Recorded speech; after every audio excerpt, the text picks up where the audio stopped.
Son günlərdə WhatsApp-da yeni mesaj növləri yayılıb. Tətbiqin özünün göndərdiyi mesaj formasında insanlar digər şəxsə mesaj göndərə bilir. Mesajda vurğulanır ki, siz cinayət qruplarına daxil olduğunuz üçün müvəqqəti olaraq WhatsApp-a girişiniz qadağan edilib. İstifadəçi Daxili İşlər Nazirliyi və Azərbaycan polisinin nəzarəti altında olacaq. Və ya bildirilir ki, bu söhbət mediası və mesajları Daxili İşlər Nazirliyinin tələbi ilə məhkəmə prosesi məqsədi ilə nəzarətə alınıb. Təbiidir ki, aparılan maarifləndirmə işləri nəticəsində insanlar rəqəmsal fırıldaqçılıq hallarına qarşı məlumatlı və hazırlıqlı olsalar da, yaxınları və tanışları onlara zarafat məqsədi ilə bu tip mesajlar göndərdikdə yenə də təşvişə düşürlər. İnsanlara göndərilən mesajlarla bağlı Daxili İşlər Nazirliyinə sorğu göndərdik.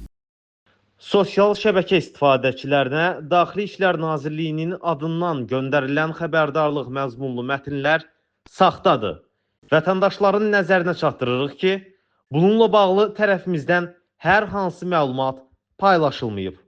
Qeyd edək ki, bəzən insanlarda görəsən mənim mesajlarıma kimsə daxil ola bilərmi? Mesajlarım ələ keçə bilərmi? Kimi suallar formalaşır. Mütəxəssislər bildirir ki, hansısa bir qurumun və ya üçüncü şəxslərin mesajlara müdaxilə etməsi texnoloji olaraq mümkün deyil. WhatsApp kimi, Telegram kimi və s. buna bənzər mesajlaşma xidmətlərində başdan başa şifrələmə metodologiyasından istifadə olunur.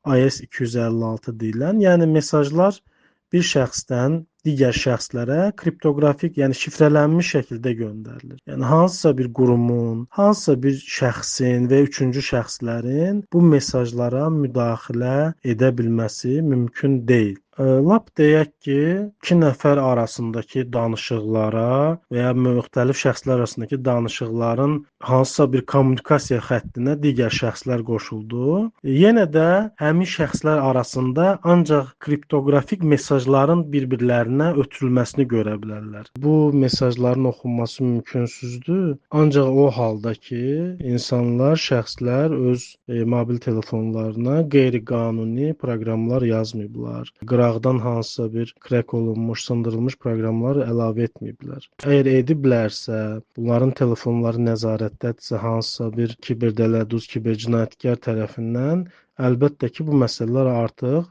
messengerlərdən çıxır.